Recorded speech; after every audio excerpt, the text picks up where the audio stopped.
Daniel chapter 10 verse 13. But the prince of the Persian kingdom resisted me 21 days. Then Michael, one of the chief princes, came to help me because I was detained there with the king of Persia. Magandang araw at bago po tayo magsimula sa ating daily devotion ay nais ko muna makihingi ng paumanhin dahil magiging lutang ako ngayon sa ating daily devotion dahil tayo po ay dumaraan ngayon sa isang tangkaso, and as of now when doing this devotion umiikot pa po yung paligid ko dahil sobrang hilo, and ayun, nakayanan dahil nakainom ng gamot. So hindi natin pwedeng ma-miss yung ating daily devotion dahil isa to sa commitment natin as a Christians. So mabalik tayo sa ating tatalakayin. Magandang araw. Tatalakayin po natin yung araw sa ating daily devotion na yung Michael, Archangel.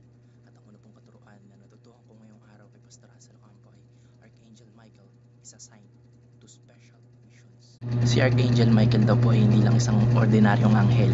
Siya po yung isa sa mga chief princess doon sa langit. O hindi lang siya basta ordinaryong anghel lang. Siya po ay may katungkulan. Siya po ay tagapagtanggol ng harap ng Israel. At tila parang spiritual warrior po doon sa langit. Ibig sabihin po, may mga special ops o special missions si Archangel Michael na hindi kayang gampanan ng isang ordinary angel. Parang sa military po o military mission, di lahat ng sundalo po ay pare-parehas ng gawain. Yung mga elite units po, yung tawag dito Scout Ranger, yung mga Navy SEALs o yung mga Special Forces, sila po ay tinatawag kapag critical at high level na yung labanan o yung kalaban. Ganun po yung gampanin o yung katayuan ni Archangel Michael. Tinawag po siya para tumulong laban sa Prince of Russia.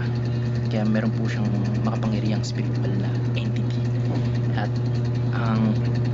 sa spiritual world po may hierarchy po o parang antas ng kapangyarihan, at kapag malaking bagay po itong nangyayari tulad po ng sagot sa panalangin po ni Daniel na may kinalaman po sa hinaharap ng Israel, kailangan po si Archangel Michael para po lumaban at magbukas ng daan. Ang natutuwa ko naman po sa pangalawang katuruan ni Pastor Hazel Ocampo ay angelic beings see the bigger picture than we do.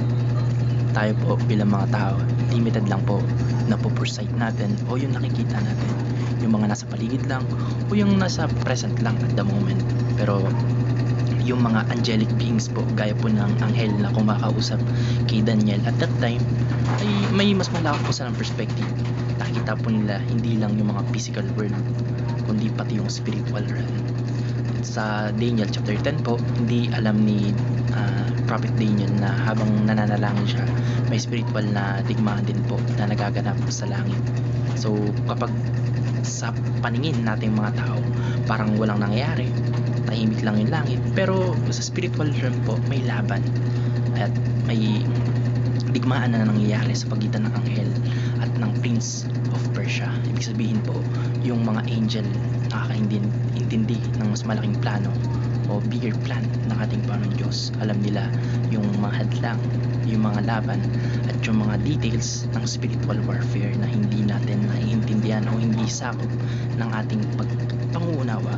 This reminds us na kahit minsan feeling natin na delayed ang ating Panginoon Diyos sa pagsagot ng ating mga panalangin, may mga nangyaring hindi natin alam o hindi natin nakikita, at may mga angel na gumagalaw sa likod po ng eksena o ng panalangin po nating mga tao. Ang natutuhan ko naman po sa pangatlong katuruan ni Pastor Hazel Ocampo ay a string that connects to spiritual realm is prayer. Ang panalangin po o prayer ay spiritual lifeline na nag-uugnay po sa atin at sa ating Panginoon Diyos. At sa Daniel chapter 10 po, nagsimula po yung spiritual movement nung nag-pray po si Daniel. Ibig sabihin po, unang araw pa lang ay narinig na si Prophet Daniel na ating Panginoon Diyos. Pero bakit nga ba hindi siya nasagot? Dahil may humarang, may spiritual opposition. Pero dahil nagpapatuloy po si Prophet Daniel sa pananalangin, eventually nakarating po ang sagot sa kanya. Sa real life po, ganun din. Prayer opens the gate to the spiritual realm. Minsan may mga sagot na hindi agad dumadating. Hindi dahil tayo ay hindi pinapansin, kundi dahil may battles na nagaganap. Hindi lang dito sa physical realm, kundi sa spiritual realms.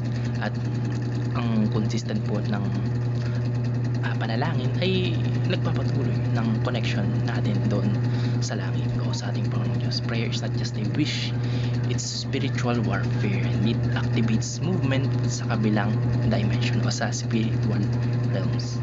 Yun lamang po. Maraming salamat and God bless. Amen.